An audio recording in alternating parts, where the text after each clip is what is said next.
Ya no puedo decir a la discoteca desde tradición con las luces moradas.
Buenas noches, estimados participantes. Les saluda Magali, asesora académica del Centro de Capacitación Público-Privado Galenas.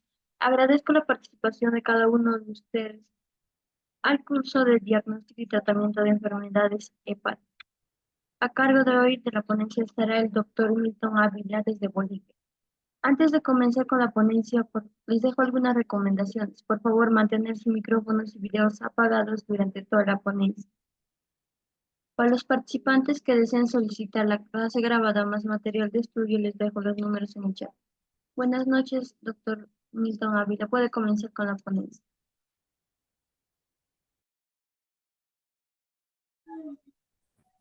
Muy buenas noches tengan todos ustedes.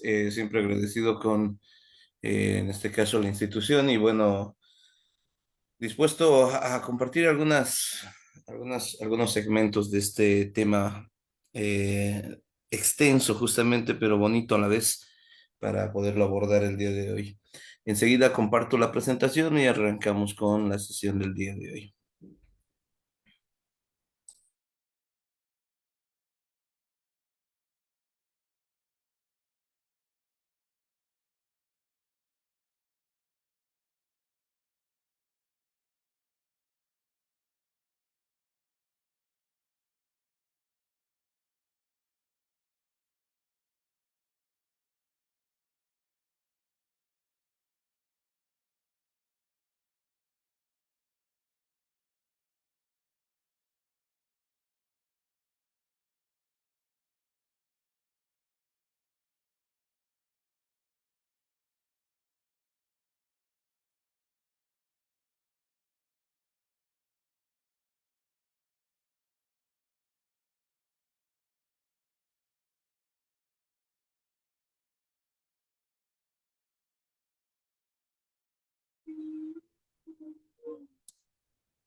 Bien, buenas noches, tengan todos ustedes. Bien, el día de hoy vamos a hablar justamente del diagnóstico y, bueno, tratamiento de enfermedades hepáticas, más que todo el abordaje diagnóstico, que es bastante importante. Y, bueno, dentro de lo que es el material, pues en este caso voy a incluir algunas guías de tratamiento bastante interesantes al respecto sobre lo que es el tratamiento de las enfermedades hepáticas. Bien, revisemos entonces, el día de hoy vamos a revisar algunos puntos bastante importantes dentro de este tema que es el diagnóstico y tratamiento de las enfermedades hepáticas. Lo que vamos a revisar dentro de las consideraciones generales, dentro del temario, es la estructura anatómica del hígado y su función en el metabolismo y desintoxicación. Vamos a hablar de lo que es la evaluación clínica y diagnóstico de las enfermedades hepáticas, la hepatitis viral y enfermedades hepáticas crónicas, y las enfermedades hepáticas pediátricas y obviamente la hepatotoxicidad. Hablaremos también de parte de lo que es el tratamiento y manejo integral de estas enfermedades. Bien,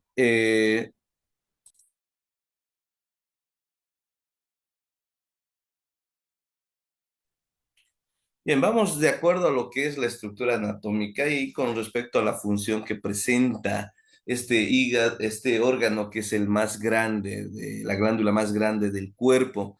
El hígado es una glándula mixta que se aloja a nivel de lo que es el abdomen, y comparte justamente la cámara, en este caso torácica, pero desde un punto de vista en el que los separa a partir de lo que es el diafragma. Entonces, separado por este músculo, pero es en este caso a su vez abdominal, pero a su vez también torácico, tóraco-abdominal.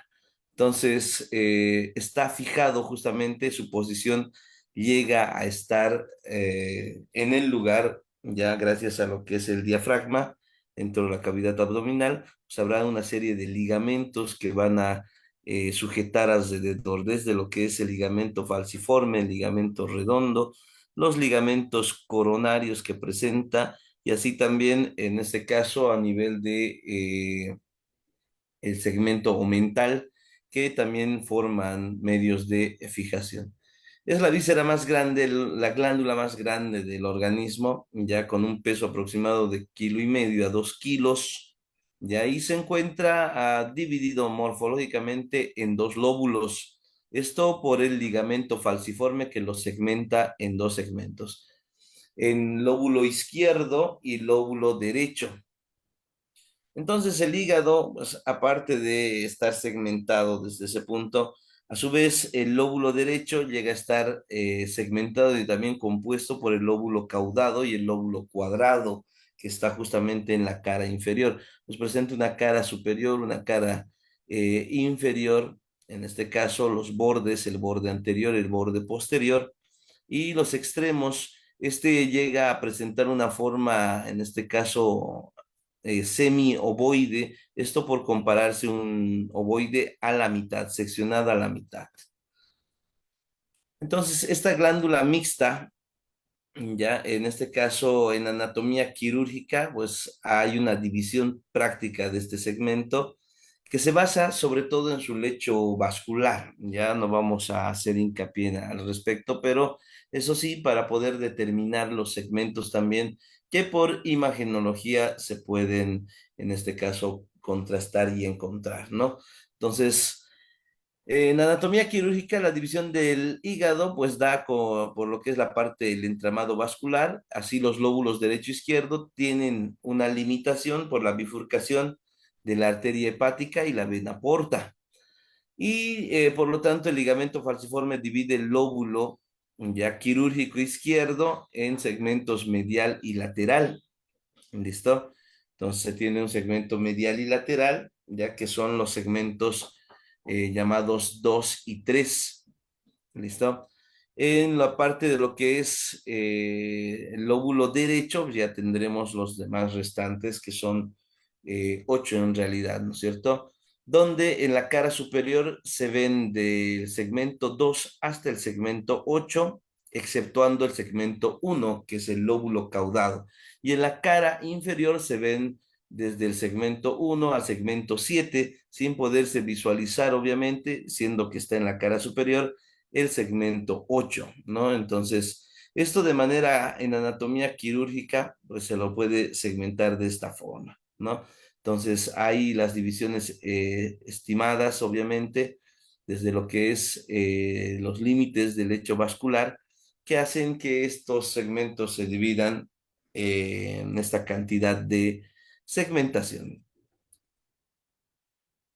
De manera histológica, debemos saber que el hígado está constituido por dos unidades celulares, ¿no?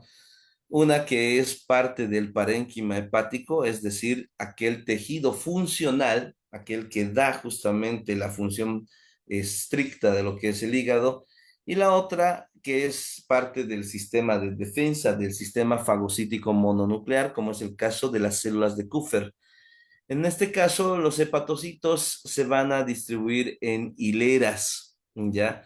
En hileras que forman justamente la placa hepática o placa de hepatocitos, confluyendo en una parte central, formando todo este esquema denominado acino hepático, que es la configuración clásica de la unidad estructural y funcional en este caso, el hígado.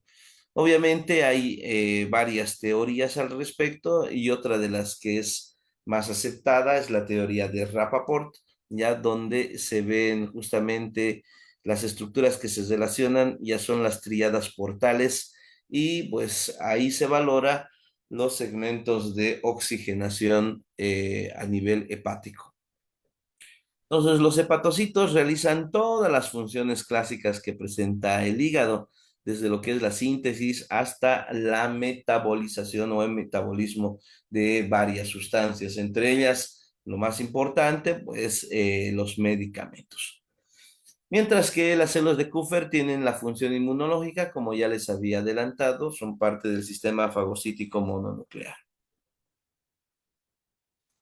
Bien, dentro de lo que es la función misma de lo que es el hígado, pues presenta un flujo sanguíneo hepático de aproximadamente 1.500 mililitros por minuto, lo que se cataloga como un 25 o un 30% del gasto cardíaco. Se tiene en este caso el flujo sanguíneo desde el punto de vista funcional y desde el punto de vista nutritivo. Desde el punto de vista funcional, se tiene en este caso a la vena porta y desde el punto de vista nutritivo se tiene a la arteria hepática, ¿no?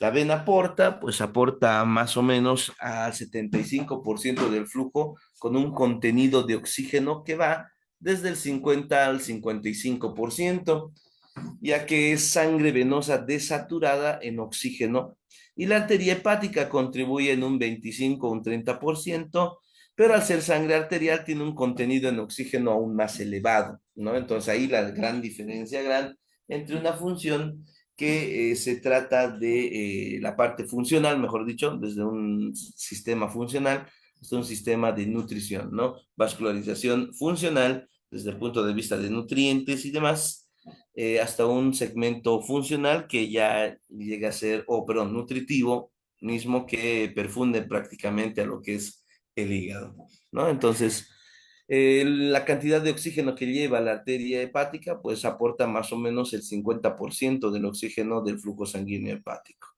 Entonces, la aorta presenta, en este caso, la arteria hepática. Sabemos muy bien que la aorta en su cara anterior presenta el tronco celíaco, el mismo que tiene tres ramas y una de ellas es la arteria hepática común, ¿no? Que se segmenta y se divide en arterias hepáticas derecha e izquierda, ingresando por el hilio hepático, ¿no? Esto para distribuirse y pues obviamente irrigar todo lo que es el parénquima hepático. El flujo venoso hepático, pues, es recaudado por la vena cava inferior. ¿Listo? Entonces, esto prácticamente confluye en un segmento de nutrición. Mientras que el sistema porta ya está dado por la vena porta. Recordemos muy bien el concepto de un sistema porta. Es aquel sistema que comienza en un capilar y termina en otro. Entonces, el capilar que comienza justamente para formar la vena porta es justamente la vena mesentérica superior. Y esta vena mesentérica superior pues absorbe los nutrientes de la pared, en este caso intestinal, del intestino delgado y parte de lo que es el intestino grueso. Entonces, la mesentérica superior, la vena mesentérica, en este caso, la vena esplénica, mejor dicho, estas que van a formar justamente la vena porta, ¿no? Que va absorbiendo todo lo que son los nutrientes y va con un flujo de un 65 a un 80%, ¿no? Con un intermedio de un 75%, pues llevando una baja cantidad de oxígeno, pero una gran cantidad de nutrientes. Eso prácticamente debemos recordar desde los puntos más sencillos que hay de lo que es la fisiología hepática. Entonces, la regulación del flujo sanguíneo hepático llega a ser intrínseca, que es dependiente de nervios, ya en particular lo que es el nervio, si hablamos desde el segmento parasimpático, el nervio vago, que va justamente a este segmento a nivel de lo que es el hígado, y independiente de lo que son las hormonas. La regulación también puede ser de manera extrínseca. Entonces vamos desde lo que es la regulación intrínseca y extrínseca. Desde el punto de vista de la regulación intrínseca, presenta una autorregulación, siendo que el flujo sanguíneo persiste constante a pesar de la diferencia de presión arterial. Entonces, esta se va a dar en un periodo postprandial y no en ayuno. ¿Listo? Eso indica que en este caso, en una cirugía, ya no existe una autorregulación, en este caso de la presión y flujo como tal. Entonces, el control metabólico también aquí es importante, ya que el flujo sanguíneo hepático se modifica con la hipoxemia arterial, con la hipercapnia, el aumento del dióxido de carbono y con la alcalosis. Estos ya son procesos metabólicos ya de control del flujo sanguíneo hepático. Entonces, recuerden, estos son los factores que modifican justamente esa función. Puede haber también taponamiento arterial hepático y eso nos dará la reducción del aporte de la vena porta, en este caso la reducción del aporte del segmento arterial hepático nos dará como resultado la reducción del aporte de la vena porta que se compensa con un incremento de la arteria hepática como tal. A este sistema aparece de inmediato por la presencia de lo que es la adenosina. Mientras que en la regulación extrínseca, pues hay un control neural mediado por el sistema nervioso autónomo ante un estímulo simpático que produce una vasoconstricción hepática, disminuyendo el flujo sanguíneo hepático, lo que desvía la sangre hacia el resto del organismo. Y así actúa el hígado como un importante reservorio de sangre durante situaciones de shock, ¿no? Entonces, varias veces, por ejemplo, por un estado de choque hipovolémico, ya entonces la reserva de sangre que puede ayudar a restablecer o a compensar al organismo, pues se da también gracias al hígado. Y pues también hay factores hormonales, ya, los cuales presentan receptores adrenérgicos alfa y beta que se encuentran en el lecho arterial. Mientras que a nivel del sistema porta o de la vena porta solo existen receptores alfa adrenérgicos. Es así que la adrenalina induce una inicial vasoconstricción y luego una vasodilatación de la arteria hepática, mientras que en la vena porta solo induce una vasoconstricción. ¿Listo? Entonces, se tiene ese tipo de regulación para la función justamente que existe a nivel del hígado.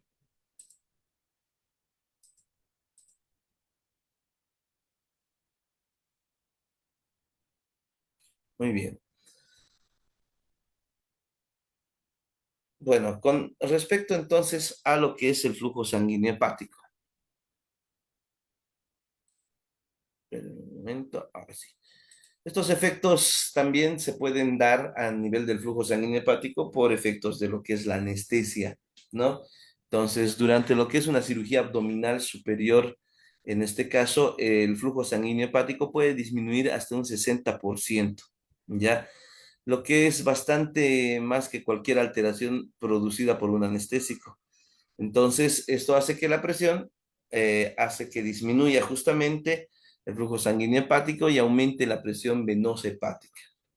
Todos los anestésicos van a reducir el gasto cardíaco, ya por lo que van a producir disminuciones proporcionales del flujo sanguíneo hepático total. Antiguamente se utilizaba esto de lo que es el alotano, sirve como ejemplo, pero bueno, hay otros medicamentos más que disminuyen de forma habitual, en este caso el flujo sanguíneo hepático.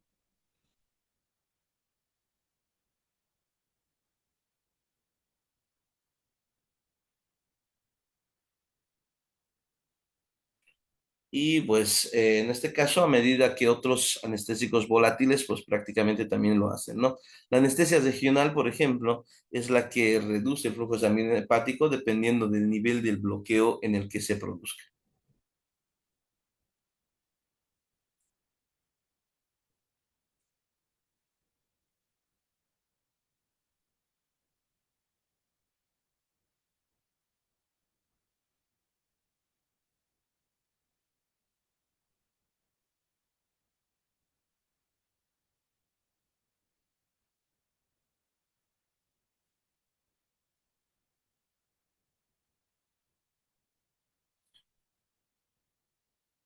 Muy bien. Bueno, dentro de lo que son los ejemplos que se pueden dar ya acerca de lo que son los anestésicos que se utilizan, por ejemplo, están los barbitúricos, las benzodiazepinas, el propofol prácticamente que reduce en un 17% el flujo sanguíneo hepático, ah, exceptuando justamente dos fármacos como la ketamina y el etomidato, ¿no? Entonces, esos actualmente sirven como ejemplo también de anestésicos que van disminuyendo el flujo sanguíneo hepático ante cirugías ya sean menores o en este caso cirugías mayores.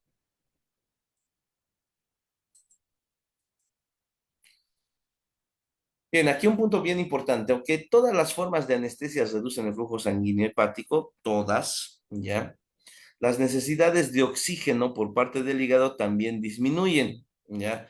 Entonces prácticamente el hígado se acomoda básicamente a los efectos de los anestésicos o aquel que en este caso le produzca algún tipo de daño. Es decir, es muy difícil dañar el hígado, ¿ya? Pero cuando ya se inicia un daño hepático, pues este llega a ser progresivo.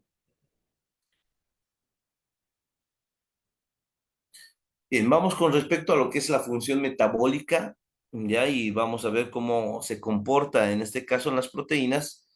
Con respecto a las proteínas, el hígado es el principal lugar del metabolismo de aminoácidos, ¿no? El hígado básicamente se encarga, ya por lo general, de producir proteínas de la síntesis proteica. Es ahí donde se produce la albúmina, que es el responsable dentro de su función del mantenimiento de la presión oncótica total. A su vez que la albúmina también sirve como una proteína transportadora, la cual transporta diferentes sustancias, dentro de ellas medicamentos. Muchas veces la albúmina llega a unirse de manera permanente a lo que son los venenos. De ahí el problema, porque el hígado demora un poco en realizar justamente estas proteínas. Así también la albúmina se encarga del movimiento de lo que son los fármacos y también, en este caso, la bilirrubina, ¿no? Para su conjugación, la glucuronoconjugación que ocurre a nivel de lo que es el hígado. La vida media es de 20 días, ¿ya? No disminuye ante una lesión hepática aguda, por si acaso. Los factores de la coagulación también son proteínas. Recordemos muy bien que los factores de la coagulación son proteínas de tipo enzimáticas, aquellas que van a activar a otras proteínas o, en este caso, enzimas como tal. Todos excepto el factor 8 y el de von Willebrand, que se producen en el hígado, tienen una vida corta, ¿ya? Por lo que disminuyen en lesiones hepáticas agudas, ¿ya? Siendo que la vida media es mayor en la albúmina, pues no disminuyen drásticamente en una lesión hepática aguda. Sin embargo, los factores de la coagulación que tienen una reducida vida, una corta vida media, entonces sí son afectados ante una lesión hepática aguda. ¿Listo? Bien, también el hígado produce la colinesterasa plasmática, esta que hidroliza la succinilcolina, los ésteres, en este caso que ayuda justamente a la producción de energía por medio de lo que es la beta oxidación u oxidación beta que se produce a nivel de lo que es la mitocondria y los peroxisomas de los hepatocitos. También en este caso presenta o produce inhibidores de proteasas como la antitrombina 3, proteínas de transporte como la transferrina, ya que transporta el hierro, la aptoglobina, la ceruloplasmina que transporta cobre, ya produce también lo que son los factores de complemento que coadyuvan bastante dentro de lo que es el sistema inmunológico. Así también la proteína C reactiva y pues el amiloide alfa sérico o amiloide asérico. ¿Listo? Entonces, esta proteína, esta proteína C reactiva, pues, está dentro de lo que es,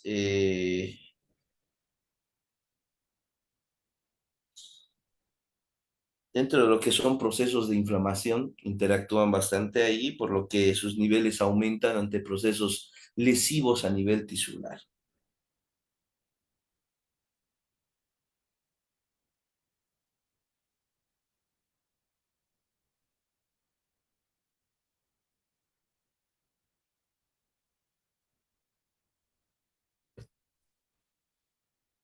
Bien, con respecto a los carbohidratos, ¿qué es lo que hace el hígado? Recordemos que la glucosa, dentro de lo que es el vaso sanguíneo, dentro de lo que es la sangre, pues hay concentraciones de esta glucosa a lo que nosotros denominamos glucemia, ¿no? Entonces, los niveles de glucosa son estables a nivel de la sangre, por lo que el hígado ayuda justamente a almacenar glucosa cuando ésta llega a aumentarse. Entonces, cuando llega a aumentar a nivel de la sangre, entonces el hígado pues activa los mecanismos que hacen que se estabilice las concentraciones de glucosa, la glucemia prácticamente. Entonces, almacena estos hidratos de carbono, convirtiéndolos en un polisacárido, como es el glucógeno, y en ocasiones cuando la glucosa en sangre disminuye, ya también ayuda a la liberación, en este caso, de glucosa por medio de la glucogenólisis. Entonces, si los carbohidratos disminuyen, va a haber mayor producción de glucógeno, ¿ya? Eh, Va a haber mayor segmentación de glucosa o de glucógeno, mejor dicho, para formar en este caso la glucosa. Entonces el glucógeno hepático es destruido ya por medio de lo que es la glucosa fosforilasa, ya, para formar en este caso monosacáridos como es la glucosa, ¿no? Y regular, obviamente, la glucemia, la hipoglucemia.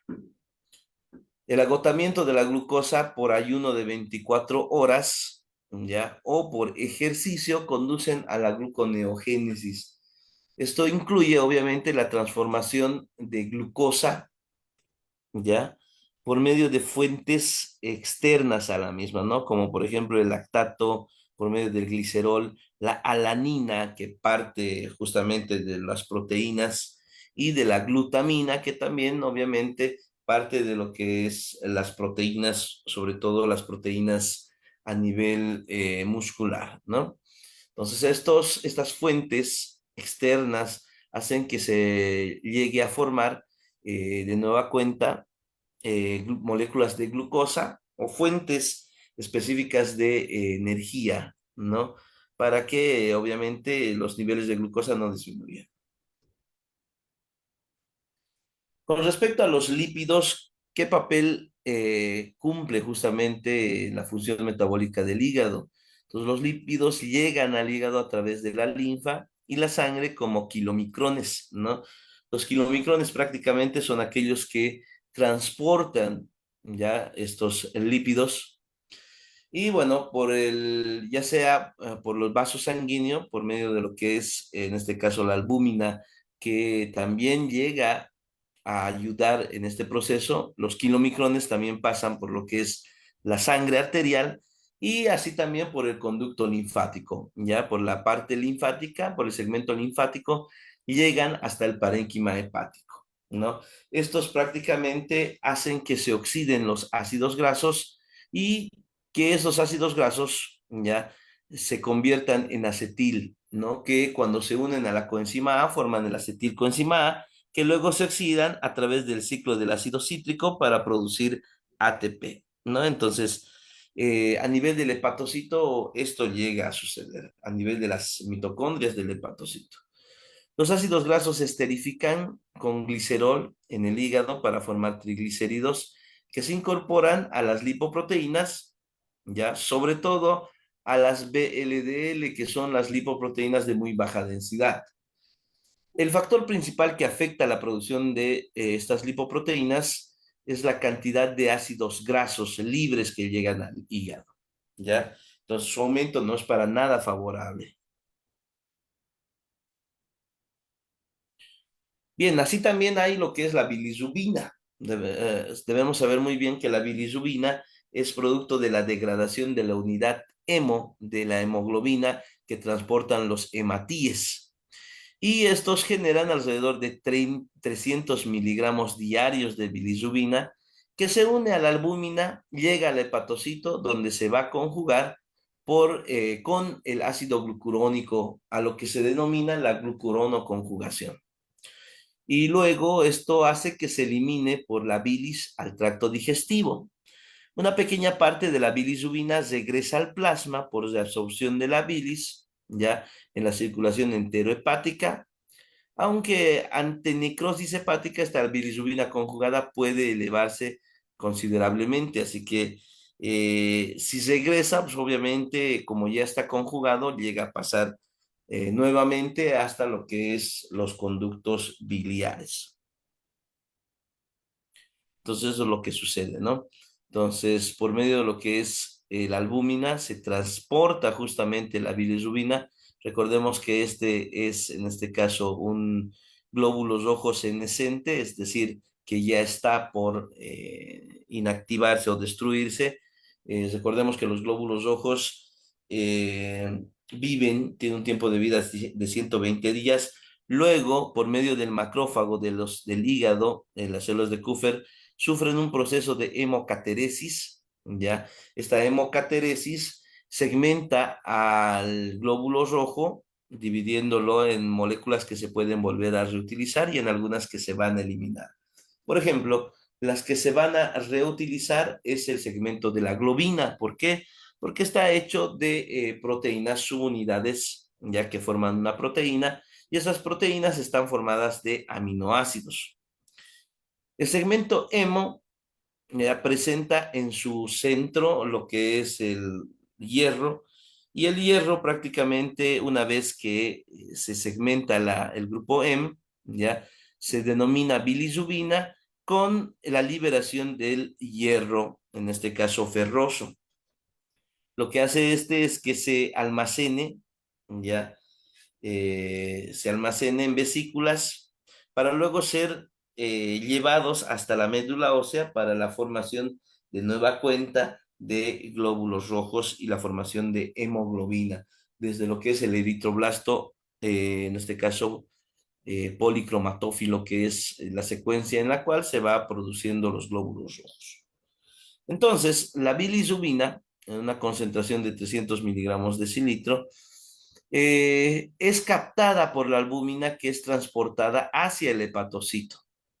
El hepatocito presenta el ácido glucurónico, ¿ya? Donde la bilirrubina, que es libre, ¿ya? Llega a convertirse en una bilirrubina conjugada, ¿no? Esta que se vuelve más hidrosoluble, ¿ya? Y pasa a lo que es la bilis, o en su defecto, pues llega hasta el riñón, donde es eliminado también por la orina. Dentro de lo que es la otra función que presenta el hígado es la biotransformación de fármacos. Entonces, el hígado es donde se van transformando, tienen un sistema muy particular. Dentro de ellos, pues obviamente la biotransformación consiste en la inactivación por medio de lo que es la conversión de productos liposolubles en hidrosolubles. ¿Ya? Entonces, todos los fármacos, hormonas, toxinas y productos endógenos son biotransformados a nivel hepático. Y esto también, en este caso, favorece para su eliminación en un medio líquido, ya sea orina o bilis. Hay dos reacciones que son encargadas de esta transformación. Uno, la fase uno, con reacciones de oxidación-reducción y catalización por el sistema citocromo P450 o, en este caso, el sistema enzimático CIP.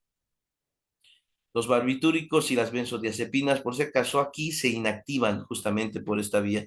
Y obviamente también hay algunos, como AINES, por ejemplo, que llegan hasta ese lugar, hasta ese segmento que es el retículo endoplásmico liso del hepatocito, donde se llegan a inactivar por esta vía. En la fase 2 hay reacciones de conjugación que dan productos más hidrosolubles e inactivos. El conjugado más frecuente ya para estos medicamentos o fármacos es el ácido glucurónico, ¿no? Es el ácido glucurónico que es catalizado por la UDP, la uridín difosfato glucuronil transferasa, ¿no? La cual obviamente conjuga esta bilirrubina para, en este caso, ser eliminada.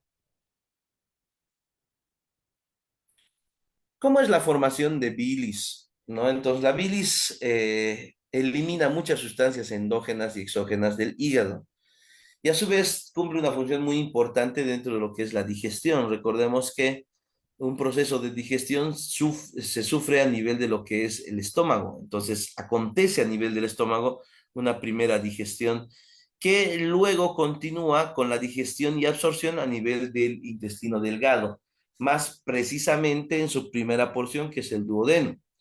Entonces, a nivel de lo que es la segunda porción del duodeno, en lo que es, en este caso, el segmento descendente, es donde desemboca el colédoco, ¿ya? Que es parte de la vía principal, de la vía biliar principal, de donde se vierte la bilis que contiene justamente sales biliares y, bueno, algunos segmentos de desecho, ¿no? Entonces, los narcóticos a este nivel pueden producir justamente espasmo del esfínter de Oddi. Eso, el esfínter de Oddi, por si acaso, se encuentra a nivel de la desembocadura del colédoco, en la ampolla o carúncula mayor de la segunda porción del duodeno, donde en este caso desemboca este, ¿no? Entonces, su espasmo hace que haya una obstrucción y por ende una disminución en la salida de la bilis, lo que hace que se concentre en la bilirrubina, ya y no se puede eliminar adecuadamente, ya. Eso hace que aumente en este caso, junto con la producción, aumente la concentración de bilirrubina, ¿no? Esto por ya obstrucción por algunos narcóticos que producen el espasmo en el esfínter de Oddi. Tiene también una función hematológica. El hígado tiene bastantes funciones, ¿ya? Y una de las más importantes es la función hematológica, pero esto es muy marcado cuando se da, en este caso, la hematopoiesis prenatal.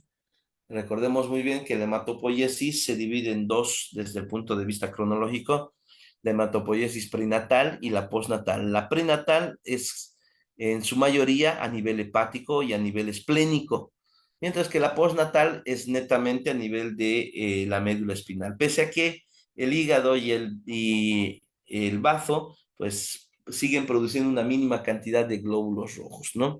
O en este caso de los elementos formes de la sangre. Entonces el hígado tiene una actividad eritropoyética entre la semana 9 y la 24ª semana de gestación. Hasta 2 meses después del nacimiento pueden seguir teniendo esta función hematológica. Los pacientes con porfirias hepáticas agudas tienen un defecto en la síntesis de hemo hepático y pueden exacerbar su enfermedad por barbitúricos, benzodiazepinas, la ketamina. Bueno, el alotano ya no lo contamos, es un fármaco bastante antiguo que ya actualmente no se utiliza. También tiene una función humoral, ¿ya? El hígado participa en una vía transformación de las hormonas, ¿listo? Esa función se la conoce como función humoral. Hay hormonas que no pueden estar circulando todo el tiempo, por lo que el hígado los va a transformar y los va a degradar. Por ejemplo, la insulina, que es secretada por las células, en este caso beta de los islotes de Langerhans del páncreas, es en este caso degradada en un 50%, pese a que también el hígado produce una escasa cantidad de insulina. También la tiroxina, que es en este caso la tetrayodotirosina, que el hígado lo convierte en triyodotirosina, en este caso almacenando un poco de yodo para mandarlo y enviarlo a los folículos tiroideos y su almacenaje dentro de lo que es la sustancia coloide. También inactiva la aldosterona, estrógenos, andrógenos y la hormona antidiurética. Por lo tanto, en hepatopatías producen anomalías endocrinas, ¿ya? Entonces, desde este punto de vista ya podemos deducir, ¿no? ¿Qué es lo que puede acontecer ante una enfermedad hepática, ¿ya? Entonces, el hígado, básicamente, si es dañado, ¿ya? Entonces, produce un desbalance hormonal. Bien, dentro de lo que es la evaluación de la función hepática, hay una evaluación clínica que incluye lo que es la historia y exploración física completa, ya la atención a la ingestión de fármacos y alcohol, por ejemplo, en pacientes que presenten alguna dolencia a nivel hepático.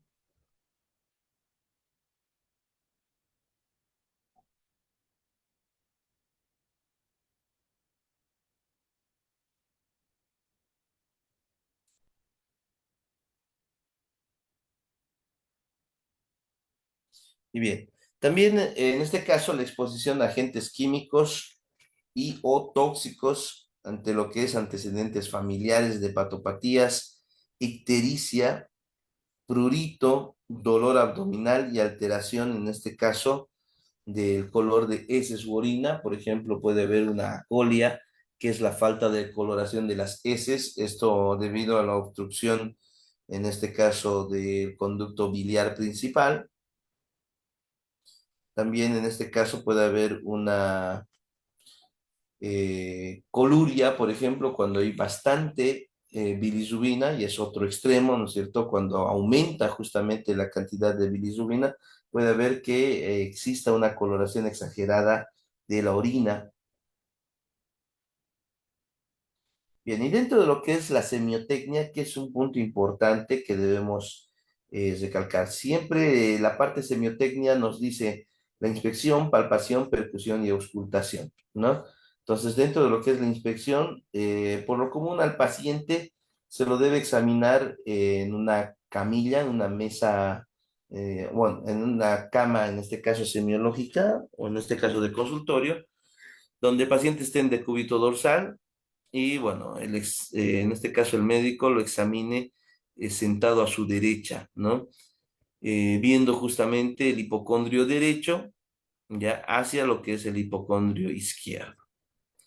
Entonces, en este segmento, en esta inspección, existen dos tiempos que debemos recordar, ¿no?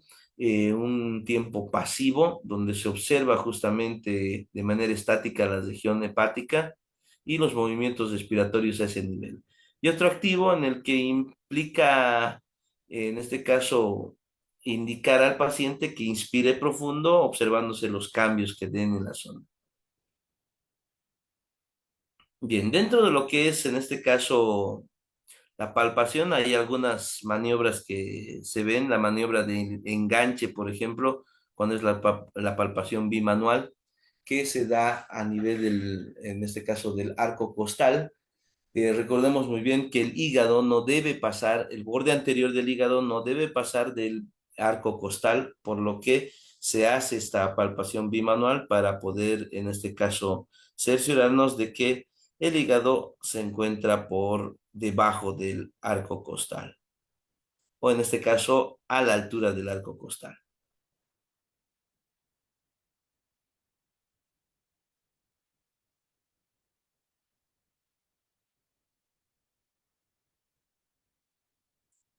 Hay diferentes maniobras justamente que se pueden utilizar al respecto para poder inspeccionar, ¿no? Y obviamente no hay que dejar de lado las pruebas de laboratorio, dentro de ellos las transaminasas, la fosfatasa alcalina, la albúmina sérica y factores de la coagulación, la bilirrubina sérica, la función de transporte, imagenología y pues obviamente anticuerpos si es que estamos ante la sospecha de hepatitis viral, ¿no?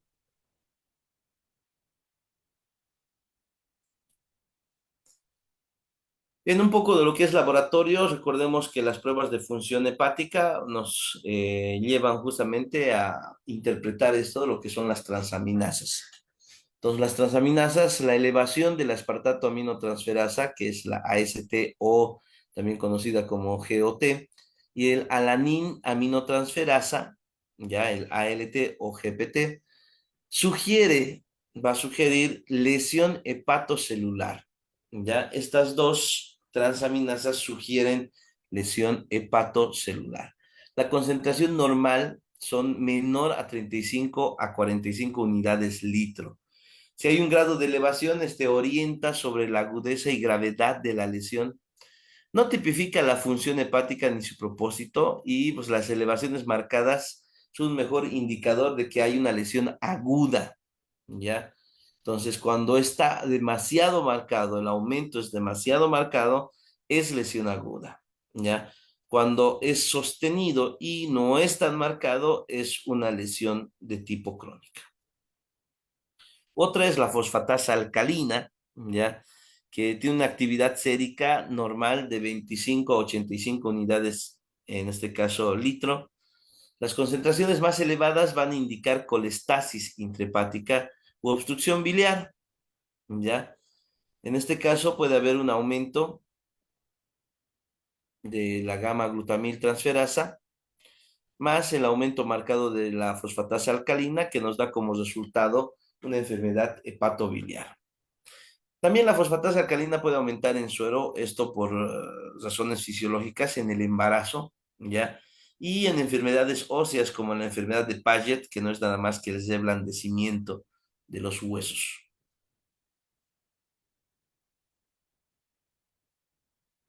Así también se puede determinar la albúmina sérica y factores de la coagulación. La concentración normal de albúmina en el suero es de 3,5 a 5,5 gramos decilitro. Recordemos, y esto lo habíamos dicho anteriormente, la vida media de la albúmina es de 20 días, que es un indicador útil de enfermedad hepática crónica, ya pudiendo ser normal en una enfermedad aguda. La albúmina solo se altera, ya, ante situaciones de enfermedad crónica, ya, enfermedad hepática crónica. Las vidas medias de los factores de coagulación son más cortas, eso lo habíamos dicho, son alrededor de 4 a 6 horas en el factor 7, por ejemplo, por lo que son muy útiles en la valoración de enfermedad aguda. Entonces, en términos sencillos, cuando veamos una patología, una hepatopatía, ya, crónica, pues veremos alteraciones de la albúmina. Y cuando veamos alteraciones de los factores de la coagulación, pues sabremos que es una enfermedad hepática aguda. La mejor estimación de función hepática, sobre todo en este punto, es el tiempo de protrombina, ¿ya? En este caso, este tiempo de protrombina, pues nos cataloga el fibrinógeno, la protrombina, el factor 5, 7 y 10. Las prolongaciones de tiempo de protrombina mayor a 3 a 4 segundos, con un INR, con un índice normalizado y randomizado mayor a 1,5, en este caso llegan a ser significativas, ¿ya? Solo se precisa de un 20 a 30% de actividad del factor normal para la coagulación adecuada Y así prolongaciones también del tiempo de protrombina son indicadores de enfermedad hepática grave. Si no se corrigen con vitamina K parenteral, indican enfermedad hepática muy intensa o, en este caso, una enfermedad hepática fulminante.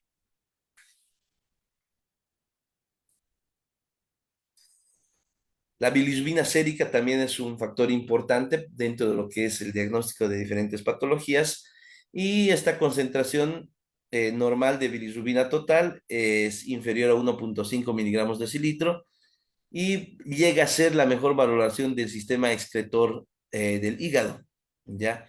Si la bilirrubina es mayor a 4, pues podemos estar ante en este caso, una coloración, una pigmentación amarillenta de la piel, ¿ya? Que denominamos ictericia. Entonces puede haber una hiperbilirrubinemia conjugada cuando, en este caso, el urobilinógeno también está elevado y eso nos da como resultado una disfunción del parénquima hepático o de los conductos biliares, ¿ya? A eso se debe una hiperbilirrubinemia conjugada. Una hiperbilirrubinemia no conjugada, pues en este caso no tóxica, se debe en la mayoría de los casos por hemólisis. Eso significa que ha aumentado drásticamente, rápidamente, la cantidad de bilirrubina no conjugada. El hígado, pues en este caso, aunque una cantidad exagerada de esa bilirrubina, no lo conjuga rápidamente, ¿ya? Por lo que en este caso, pues ante esos casos de hiperbilirrubinemia conjugada, por lo común llega a ser por procesos de hemólisis, destrucción de los glóbulos rojos. La función de transporte, pues las alteraciones en la función de transporte del hepatocito producen un aumento en la fosfatasa alcalina plasmática. Esto, como la placenta, el hueso, el intestino también contribuyen a la actividad de fosfatasa alcalina. Esto para discriminar justamente la procedencia del aumento de la enzima que determina simultáneamente la 5' nucleotidasa o la gamma glutamil transferasa. Se pueden utilizar técnicas de imagen también para determinar algunas patologías, ya que incluyen, en este caso, al segmento hepático, como es el caso de la colangiografía percutánea, que es útil para conductos biliares dilatados, y la endoscópica, que localiza la alteración del tracto biliar previo a la cirugía, y que además la papilotomía endoscópica puede evitar la cirugía en los cálculos del conducto biliar común. Los radionucleidos y las ecografías también pueden determinar lesiones ocupantes en el espacio del sistema hepatobiliar, ¿ya? De hecho, pueden existir quistes, por ejemplo, en el segmento, o abscesos hepáticos, que es lo peor. Y también se pueden determinar anticuerpos, los anticuerpos antinucleares, que en un 75% da hepatitis crónica activa, los anticuerpos antimitocondriales, en un 100% es dado en cirrosis biliar primaria, y la alfa-fetoproteína, que es un marcador ya primario de células, marcador de cáncer primario de células hepáticas.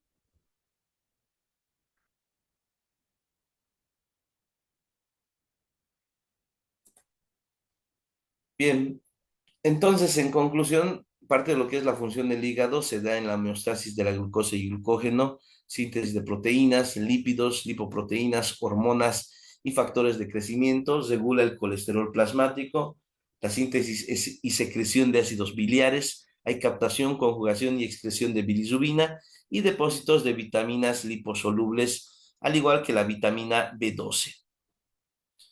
Los factores de la coagulación, vitamina K dependientes, ya también en este caso se producen a nivel del hígado, y el hígado también realiza biotransformación, detoxificación y excreción de compuestos endógenos y exógenos.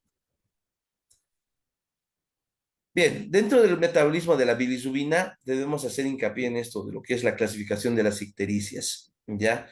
Entonces, las ictericias pueden ser de acuerdo al lugar que produzca o al lugar donde haya disrupción de lo que es la bilirrubina, ya sea para su aumento o disminución. Entonces, lo podemos denominar ictericia prehepática, aquella que tiene una producción excesiva de bilirrubina, esto por destrucción aumentada de hematíes, esto que nos da a la par anemia hemolítica autoinmune, alteración en la morfología de los glóbulos rojos, como la drepanocitosis, esferocitosis, eritocitosis y las talasemias, y así también la absorción de grandes hematomas y en politraumatizados. La bilirrubina predominante será la no conjugada o indirecta. Mucho ojo con eso. Esto ante situaciones que ya les he mencionado. La ictericia hepática, ya desde este punto de vista, ya es la alteración en la glucuronoconjugación o conjugación. Entonces, eso significa que la bilirrubinemia va a ser a predominio no conjugada o indirecta. Y esto se da sobre todo en enfermedades como la de Gilbert, el síndrome de Krieger-Najar tipo 1 y tipo 2. Y las alteraciones del transporte canalicular ya nos darán la bilirrubinemia a predominio de la conjugada en el caso del síndrome de Dubin-Johnson y en el síndrome de Rotor. El síndrome de Gilbert, por ejemplo, es una hiperbilirrubinemia hereditaria, ya es benigna, ya frecuentemente tiene una incidencia de 3 al 7% y se trata de un trastorno de la conjugación de la bilirrubina debido a la actividad disminuida ya de la uridín difosfato glucuronosil transferasa de tipo 1. Y esto da en este caso una hiperbilirrubinemia indirecta leve, ¿ya? Esto con fluctuaciones generalmente más evidente antes periodos de ayuno. Los síndromes de Krieger-Najar tipo 1 y tipo 2. La tipo 1 es una condición rara encontrada en recién nacidos y es caracterizada por la hiperbilirrubinemia indirecta severa. Da kernicterus, que es el acúmulo bastante exagerado de bilirrubina que pues llega a lesionar tejido encefálico y la muerte debido a una deficiencia total de la actividad de la enzima.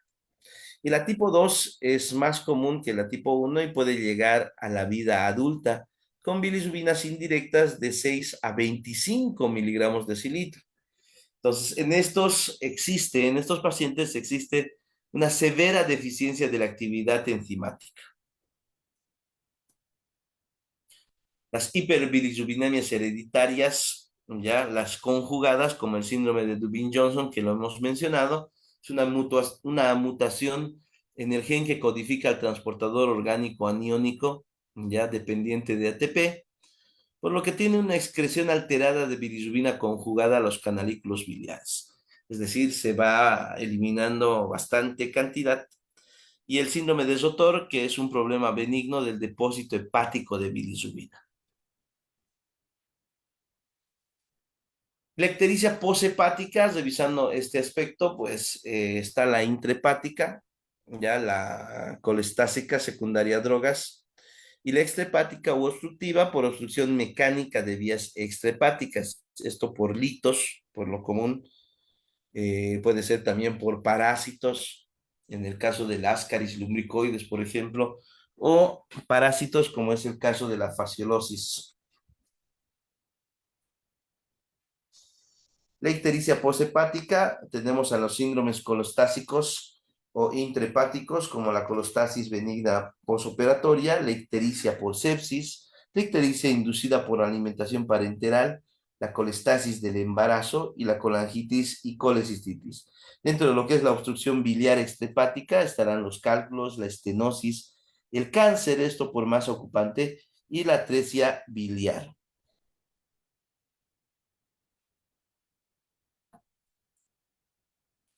La enfermedad hepática inducida por drogas, aquí tenemos un patrón bastante interesante, el patrón hepatocelular, esto por la isoniazida, ¿no? Y el acetaminofén. Son dos fármacos conocidos ya en el medio.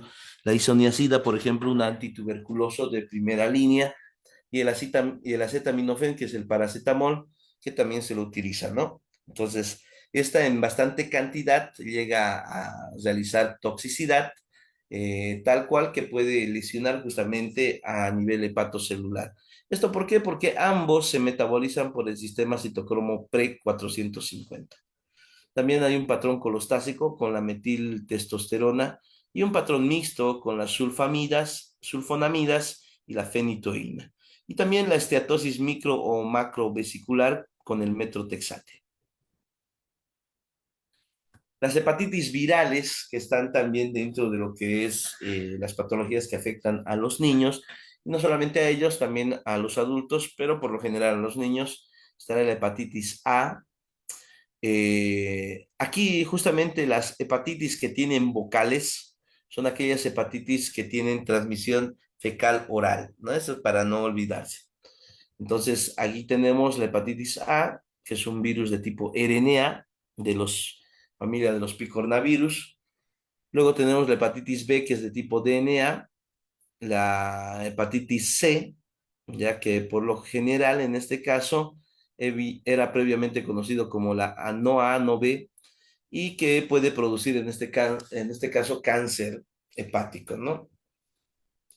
Y la hepatitis E, que era antes conocido como hepatitis entérica o epidémica no A y no B. Esto que ocurría primordialmente en la India, África, Asia y Centroamérica. Hay otras como la mononucleosis infecciosa, el herpes virus, el adenovirus y también la hepatitis criptogénica. Enfermedades inmunes y autoinmunes del hígado estará la cirrosis biliar primaria, que afecta a mujeres de 30 a 65 años, la destrucción progresiva inmune de los conductos biliares e interlobulares, y se asocia con frecuencia al síndrome de Sjögren, que es una conectivopatía que está en relación también con lo que es la rosácea y también con lo que es el lupus eritematoso sistémico y obviamente lo que es la escleroderma o esclerodermia justamente. La hepatitis autoinmune, que es asociada a enfermedades autoinmunes como el lupus, y la colangitis esclerosante, que es un proceso inflamatorio esclerosante y obliterativo de los conductos biliares. En un 70% está asociado a una enfermedad inflamatoria del intestino, enfermedades genéticas del hígado, y hay bastantes, es bastante amplio este segmento.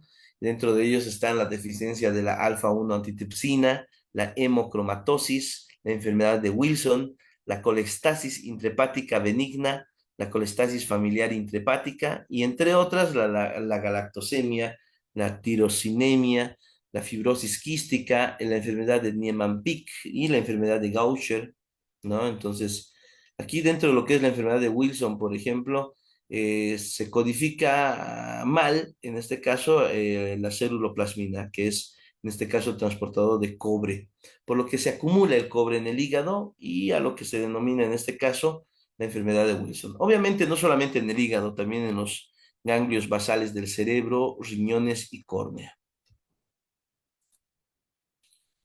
Bien, enfermedades alcohólicas del hígado, pues en este caso hay el hígado graso agudo, la hepatitis alcohólica aguda, la cirrosis de la ENEC.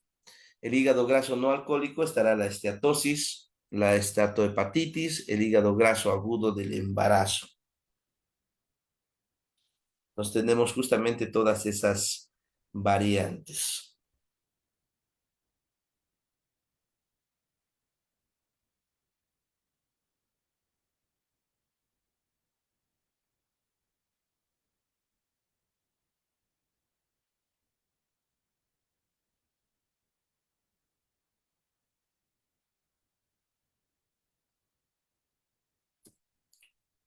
Muy bien, en este caso hay la enfermedad alcohólica del hígado. ¿En qué medida justamente llega a afectar esta? La absorción y el reparto de alcohol en el organismo va a depender bastante de la velocidad del vaciamiento gástrico.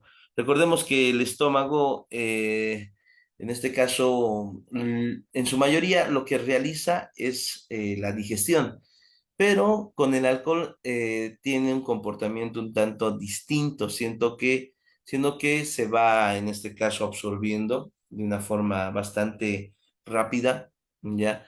Y pues también esto hace que una vez que se vacíe el estómago, ya hacia lo que es el intestino para la absorción de nutrientes, el alcohol es el primero en absorberse en ese punto. Entonces, la oxidación del etanol en la mucosa gástrica hace que éste se absorba va a haber captación hepatocelular del alcohol por la vena porta y la oxidación en los hepatocitos.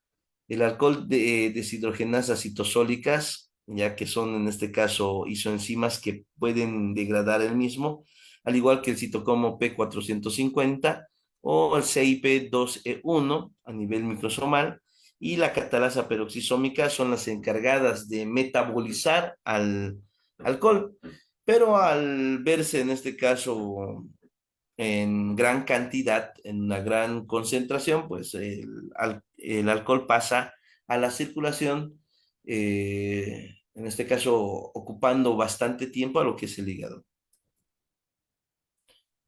Y bien, el metabolismo, en este caso posterior a la formación de acetaldehído a acetato, está catalizado un 90% por enzimas, en este caso de los peroxisomas que están a nivel de las células hepáticas. Entonces, el acetaldehído es el responsable de los efectos hepatotóxicos del abuso del alcohol, por si acaso. ¿Listo? Entonces, este estimula procesos de peroxidación lipídica, síntesis de colágeno tipo 1 y la aparición de enlaces aldehído-proteína que pueden actuar como neoantígenos en este caso, que puedan aumentar a su vez el inhibidor de las metaloproteinasas que degradan el colágeno tipo 1. En términos sencillos, pues son los responsables de oxidar, en este caso, el colágeno tipo 1 que por lo común se encuentra en la piel.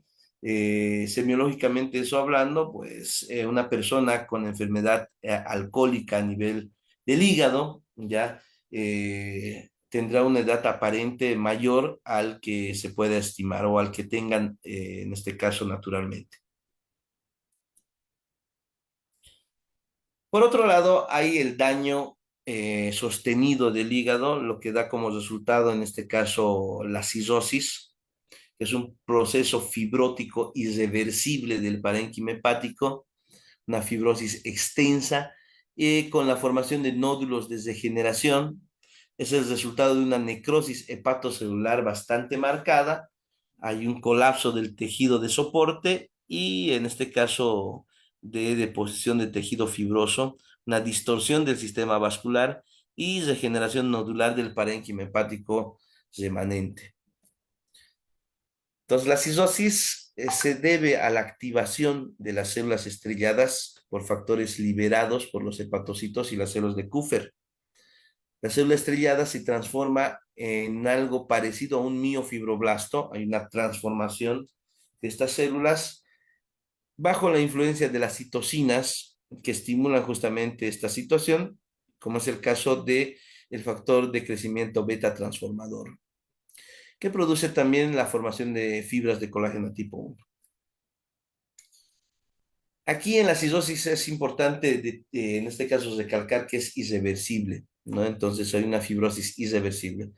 Este debe ser considerado un proceso patológico final, ya, común de varios procesos que lesionan el hígado de forma crónica. Entre ellos están las hepatitis, ya, en este caso virales, en este caso lesiones bacterianas por fármacos, ya, o lo que es común, el abuso de alcohol. Al estar en este caso fibrosado, el hígado reduce el espacio para las células parenquimatosas, lo que hace es que también reduzca su función hepatocelular. Entonces, en la cirrosis prácticamente lo que habrá será insuficiencia hepática, ¿no? Lo que se traduce también como una encefalopatía hepática, eso dado por el aumento de bilirrubina, una hiperbilirrubinemia justamente, que llega a acumularse a nivel de las vainas de mielina y también a nivel de los cuerpos neuronales. Y esto a su vez perjudica obviamente la transmisión nerviosa de manera normal y pues la necrosis de varias células nerviosas. Causas de cirrosis, pues el alcohol, la hepatitis viral, drogas, hepatitis crónica autoinmune y bueno, también las cirrosis biliares por aquellas que son primarias, secundarias como las constricciones biliares, la colangitis, la atresia biliar, los tumores de conducto biliar y la fibrosis quística. Entre otras causas también está la congestión hepática crónica, como el síndrome de Buchiari, la insuficiencia cardíaca congestiva crónica, la pericarditis constrictiva. Hay un montón, varias de las enfermedades que se dan, confluyen justamente a nivel del hígado, ¿no? La hemocromatosis, enfermedad de Wilson, deficiencias de 1-alfa antitripsina, la galactosemia y demás, ¿no? También hay lesiones vasculares como la enfermedad veno-oclusiva en el síndrome de Buchiari, y enfermedades isquémicas, la congestión pasiva, la trombosis de vena porta, la hiperplasia nodular degenerativa y entre el último caso, las masas hepáticas, ¿no? Las masas hepáticas como el carcinoma hepatocelular, el colangiocarcinoma, el adenoma, la hiperplasia nodular focal, tumores metastásicos, ya abscesos como aquellos que son amebianos, ya, y los bacterianos. La entamoeba histolítica, por ejemplo, es aquella que va a dar justamente por lo común abscesos amebianos, y la bacteriana dado por la Escherichia coli, que transcurre por lo que es la vía biliar principal para formar colonias y nichos abscedados dentro de lo que es el hígado. Los quistes, los sarcomas, por ejemplo, también que son punto específico. El hepatoma, que es un carcinoma primario del hígado que se origina de células parenquimatosas, vasos sanguíneos o colangiolos, ¿ya? Y que usualmente tienen de fondo en este caso lo que es la cirrosis. Bueno, he intentado resumir, aunque nos hemos pasado bastante de tiempo, he intentado resumir todo lo que es el segmento de las enfermedades dentro de lo que es la fisiología. Y bueno, como ya les había mencionado en un inicio, pues hay guías de tratamiento actuales que se les voy a incluir justamente dentro de lo que es el material, ¿no? Para que ustedes lo puedan revisar detenidamente, siendo que es un tema bastante extenso en lo que concierne a enfermedades hepáticas. Espero haya sido, en este caso, provechoso el tiempo en el que han estado visualizando esta presentación y se haya entendido en su mayoría todo aquello que afecta, en este caso, el hígado. Bien, les agradezco mucho su gentil atención. Hasta una próxima oportunidad.